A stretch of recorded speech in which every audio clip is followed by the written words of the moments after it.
In the heart of the desert, where the wind whispers secrets of the ancients, a lone traveler stumbled upon a forgotten temple.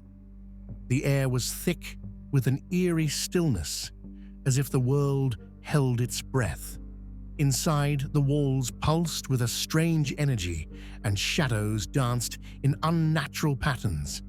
As the traveler ventured deeper, the wind outside began to howl, echoing the cries of lost souls.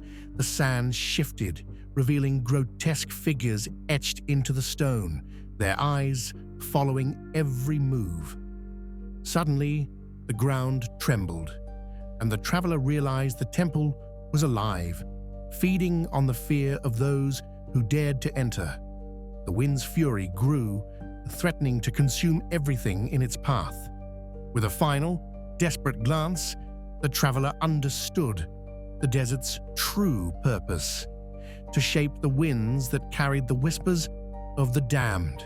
Like, comment, and subscribe for more chilling tales.